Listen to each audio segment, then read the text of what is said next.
Olá, meus caros amigos. Hoje vamos conhecer alguns pequenos contos de Arthur C. Clarke, presentes no livro Contos do Planeta Terra. Caso você ainda não tenha feito sua inscrição no canal, ela é importante para manter os vídeos. Não deixe de comentar o que achou dos contos. É importante e ajuda o narrador a escolher novas obras de acordo com o gosto de seus ouvintes. E agora vamos para o primeiro conto, O Outro Tigre, publicado em 1953. Palavras de Arthur C. Clarke. Eu já havia esquecido essa história quando Byron Preiss a desenterrou. Não tinha cópia e não o havia reeditado em coletâneas.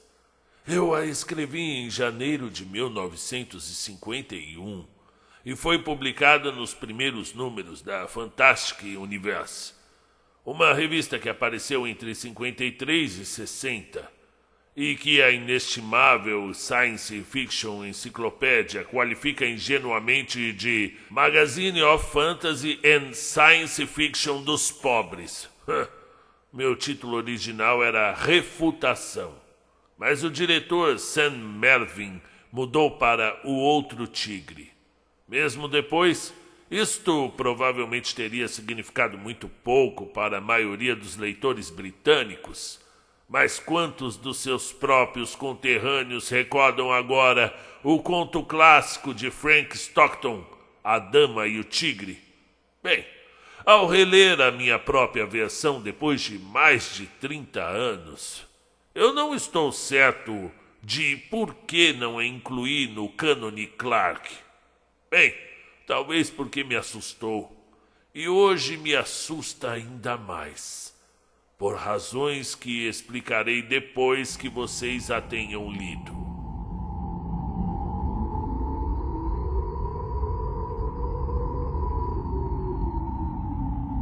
É uma teoria interessante, opinou Arnold, mas não vejo como poderá demonstrá-la. Haviam chegado à parte mais escarpada do monte, e por um momento Webb não pôde contestar devido à fadiga. Eu não pretendo fazê-lo, disse quando tinha recobrado o fôlego. Eu só estou estudando as consequências. Que consequências? Bem, sejamos lógicos e vejamos onde isso nos conduz. Lembra que a nossa única hipótese é que o universo era infinito? De acordo. Pessoalmente, eu não vejo que outra coisa poderia ser. Muito bem. Isso significa que deve haver um número infinito de estrelas e planetas. E, por conseguinte, segundo as leis das probabilidades, você sabe disso, cada evento possível deve ocorrer não somente uma vez, mas um número infinito de vezes. Correto? Suponho que sim. Então deve haver um número infinito de mundos exatamente iguais à Terra, cada um deles com um Arnold, e cada um deles com um Webb subindo esta montanha, como nós estamos fazendo agora, e pronunciando as mesmas palavras. Entendi. Isso é bastante difícil de aceitar. Eu sei que é um conceito desconcertante, mas o infinito também é. Mas o que me interessa é a ideia de todas as outras terras que não são exatamente iguais a esta. As terras onde Hitler ganhou a guerra e a suástica ondula no Buckingham Palace. A terra onde Colombo não descobriu a América. A terra onde o Império Romano existe até o dia de hoje. Em resumo, as terras onde todas as grandes alternativas da história houvessem dado resultados diferentes. Bom. Voltando ao princípio, então. Aquela na qual o homem macaco, que teria sido nosso pai, quebrou o pescoço antes de poder ter algum filho? É, é essa a ideia. Mas não vamos nos ater aos mundos que conhecemos. Os mundos em que nós estamos escalando esta montanha nessa parte da primavera. Pense em todos os nossos reflexos naqueles milhões de planetas. Alguns deles são exatamente iguais, mas também devem existir as possíveis variantes que não violem as leis da lógica. Poderíamos, ou talvez deveríamos, usar todo tipo imaginável de roupa, ou nenhuma em absoluto. Aqui o sol brilha, mas não em inumeráveis bilhões daquelas outras terras. Em muitas delas será inverno ou verão, ou em vez de primavera. Mas consideremos também outras mudanças mais fundamentais. Pretendemos escalar esse monte e descer pelo outro lado. Porém, pense em todas as coisas que poderiam ocorrer com a gente nos próximos minutos. Por muito improváveis que sejam, desde que são possíveis, tem que acontecer em alguma parte. Eu acho que eu compreendo, admitiu Arnold, assimilando a ideia com visível relutância.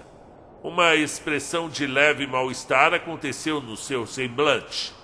Eu suponho, então, que cairás morto de um ataque de coração em algum lugar quando deres o próximo passo. Não nesse mundo, disse Webb com um sorriso. Isto já foi refutado. Talvez a vítima seja você mesmo. Ou talvez, replicou Arnold, eu ficarei farto dessa conversa. Sacarei uma pistola e te darei um tiro. Poderia ser, admitiu Webb. Se não fosse o caso que eu estou certo de que nessa terra se carregam armas. Mas não esqueça que em milhões daqueles mundos alternativos, eu sacarei a arma primeiro que você. O caminho serpenteava agora uma colina arborizada, com espessas árvores de ambos os lados. O ar era fresco e suave. Tudo estava tranquilo, como se as forças da natureza se houvessem concentrado, com silenciosa intensidade, em reconstruir o mundo após a destruição do universo. Eu me pergunto, prosseguiu Webb dizendo, quão improvável pode se tornar uma coisa antes de se tornar impossível? Eu digo, mencionamos alguns acontecimentos inverossímeis, mas não são completamente fantásticos. Aqui estamos em um lugar da Inglaterra, caminhando por um caminho que conhecemos perfeitamente.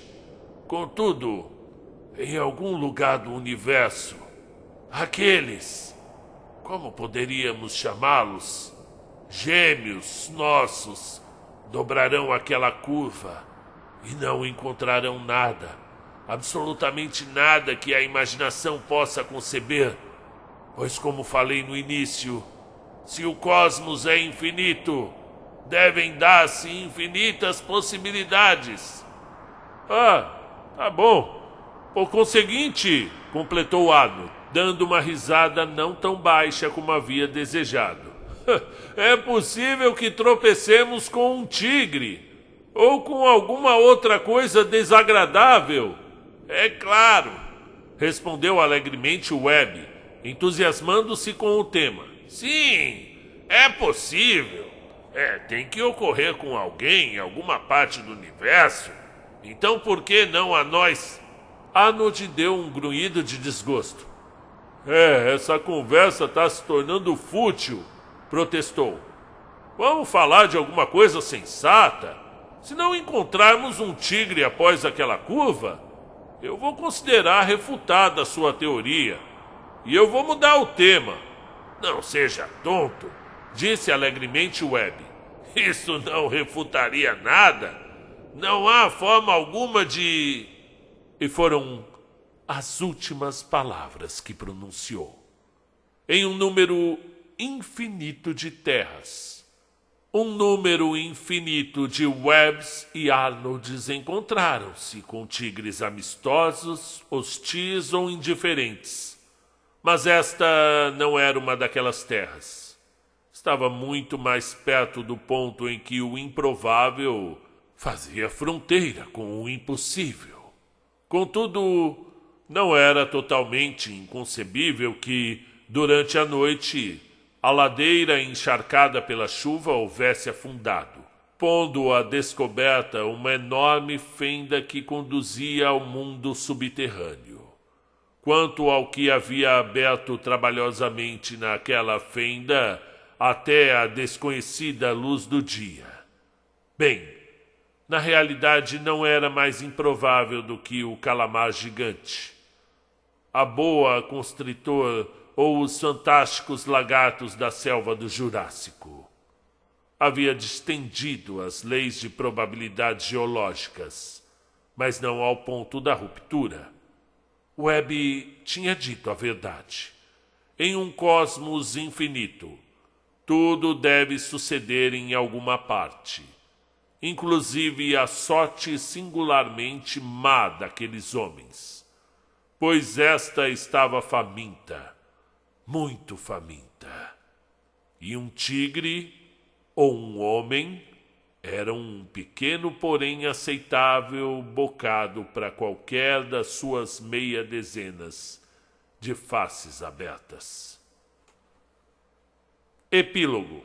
O conceito de que tudo é possível, que todo possível universo pode existir, não é original.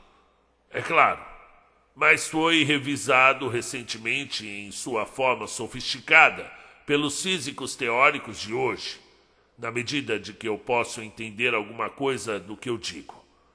Também está relacionado com o chamado princípio antrópico, que tanto interessa agora aos cosmólogos. É só ler os estudos sobre o caso, ainda que tenham que tocar de ouvido muitas páginas. Os trechos entre elas são fascinantes e convidam ao exercício mental. Os antropicistas têm observado o que parecem ser algumas peculiaridades do nosso universo. Muitas das constantes físicas fundamentais, às quais, pelo que podemos ver, Deus poderia dar o valor que desejasse, na realidade estão exatamente ajustadas ou sintonizadas para produzir o único tipo de universo que torna possível a nossa existência. Uma pequena porcentagem em qualquer direção e não estaríamos mais aqui. Uma explicação desse mistério é que, de fato, todos os demais universos possíveis existem em alguma parte, mas, claro, carecem de vida na sua maioria. Só em uma fração infinitesimal da criação total permitem os parâmetros que exista a matéria e que se formem os astros e, em definitivo, que surja a vida. Estamos aqui porque não podemos estar em outra parte. Porém, todas estas partes estão em algum lugar. Face ao que o meu conto pode estar muito perto da verdade. Bem, por sorte, nunca haverá uma maneira de prová-lo. Creio eu. E aqui no Não Me Mate, eu sou apenas o narrador. É isso, gente. O Webb aqui, ele fala, poderia haver, né, muitos outros. Você que está aí ouvindo o canal, não sei se você está no ônibus, no metrô, no trabalho, em cima de uma bicicleta, ou está na academia, ou está deitado sozinho na cama com o quarto desligado, tudo. O que pode ocorrer, segundo o Webb, é que há um outro como você e que, exatamente como você, só que ao invés de você ir daqui a pouco no banheiro ou ir na cozinha fazer um rocambole ou um omelete, esse outro de você vai tomar outra decisão. De repente pode fugir de casa e não voltar nunca mais. Mas que, né, segundo aí o que o Arthur Clarke está estudando, nenhum desses universos paralelos, que são infinitos, né, já que o universo é infinito, e eu até concordo com essa ideia de que se o universo é infinito, existem infinitas terras. E dessas infinitas terras existe, é claro, uma parcela de que mínima ali de pessoas iguais ao que ocorreu aqui, né? Já que são infinitas as possibilidades. Quando a gente fala de infinitas possibilidades, não é 1 milhão, 1 bilhão, 1 trilhão, 1 quatrilhão, é um tantilhão que não tem fim. Então, eventualmente, pode sim, caso o seu nome seja Patrícia, Vinícius, Cláudia, ter outra Cláudia em outra terra igualzinho a você. Entretanto, nenhuma mudança que pudesse ocorrer, seja a Cláudia ir no banheiro, fazer o rocambole ou sei lá o quê, iria culminar com o sucesso da Terra como existência de seres humanos ali e tal. Elas seriam, de acordo aqui com o que ele fala, né, elas não teriam sucesso em alguma parte, vamos lá. Os universos possíveis existem em alguma parte, mas, claro, carecem de vida na sua maioria, porque existe uma fração infinitesimal da criação total que permitem os parâmetros que exista a matéria. Então, qualquer mudança, de acordo com esse pensamento filosófico, científico do Arthur Clarke, que pudesse ocorrer lá atrás, né, vamos supor, um neandertal lá, ou até antes disso, muito antes disso, né? Um dinossauro, ao invés dele cair para um lado, ele caiu para o outro. E aí a gente entra no conceito evidente do efeito borboleta, né? Que poderia desencadear toda uma reação que a princípio é mínima, infinitesimal, né? Mas que ao longo das eras poderia se tornar gigantesca ao ponto de não abrigar vida no planeta Terra para seres humanos por qualquer simples mudança. O que ele quer dizer aí, e eu até concordo em partes, eu gosto dos vídeos de ciências, né?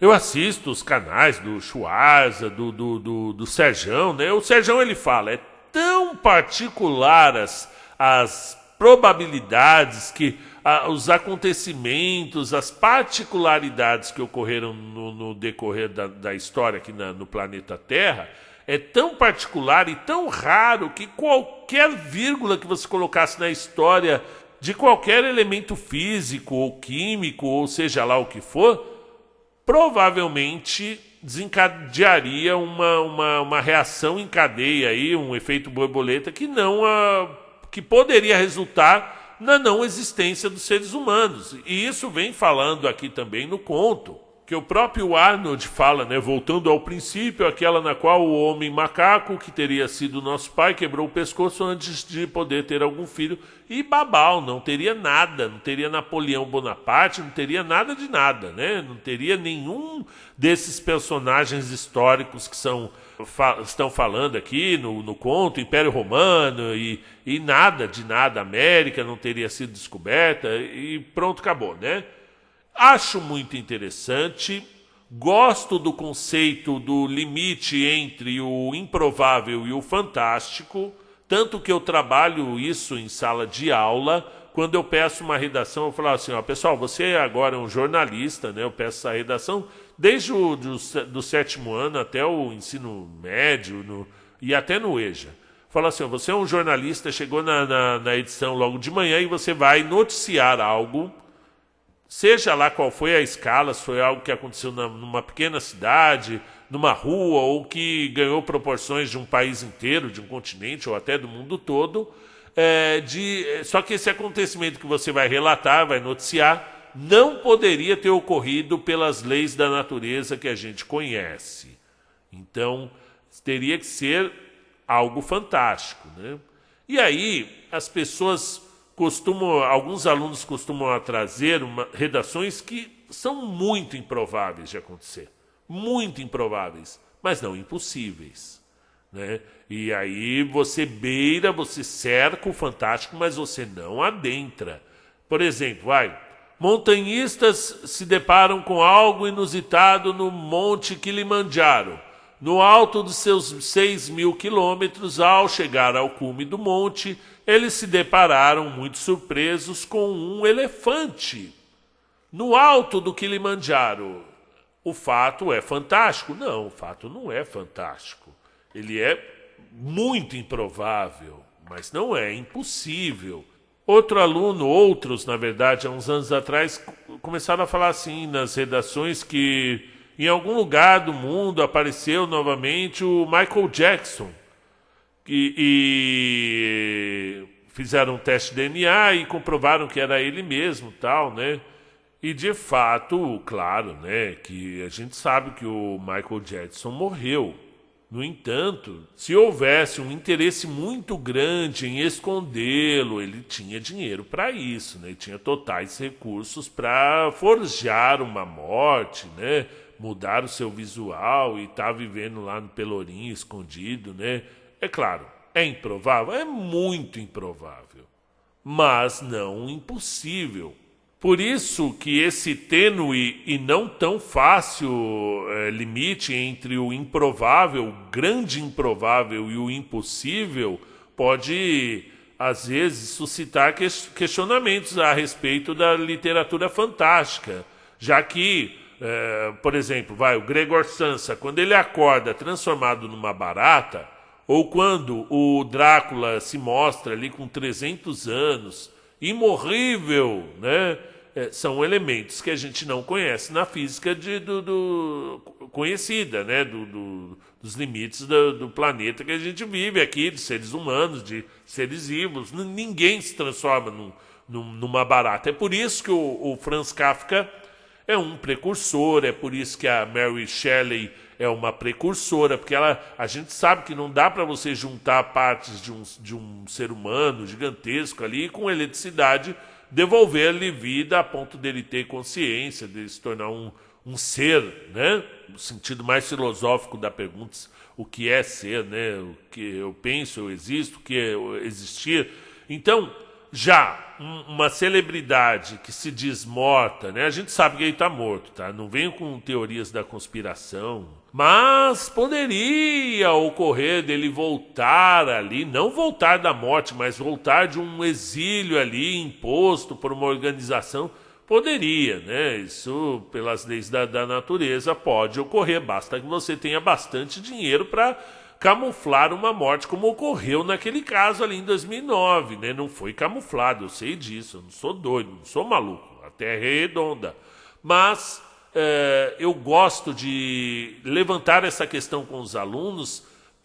Teve um que criou uma redação absurda e muito interessante, eu gostei muito, que foi, ele falou, em todo mundo naquela manhã, e como todos vocês já sabem, ele estava escrevendo como se já tivesse passado 20 anos, né? Aquela manhã do começo do século XXI foi marcada pela ausência de todos os gatos. Todos os gatos do mundo haviam sumido simplesmente no raiar da manhã, e os donos ficaram malucos. O que a princípio parecia algo local foi verificado rapidamente com as notícias de que era mundial.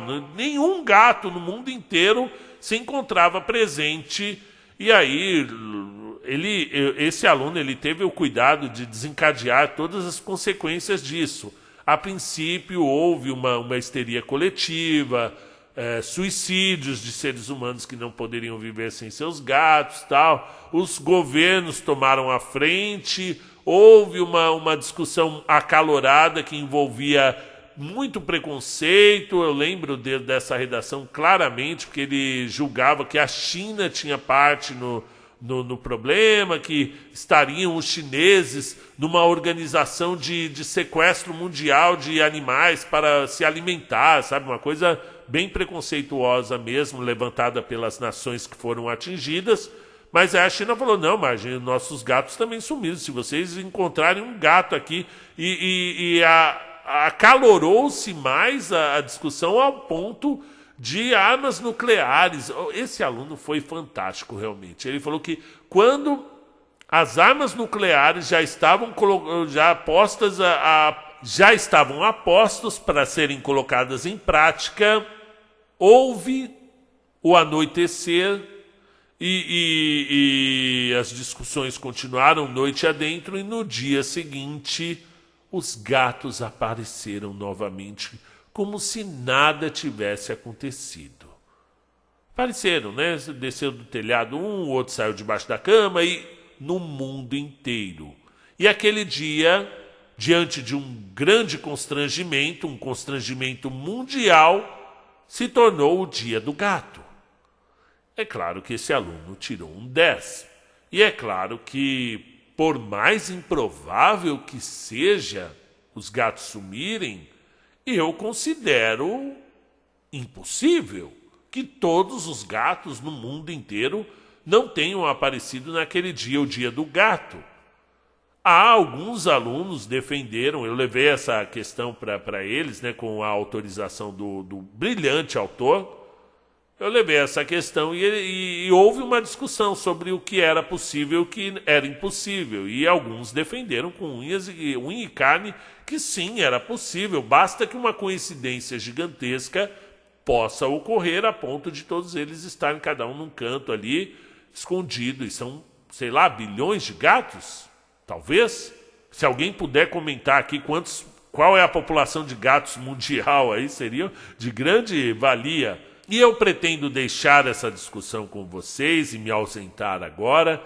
Adorei passar esse tempo convosco e eu espero a sua opinião sobre o assunto. Até a próxima!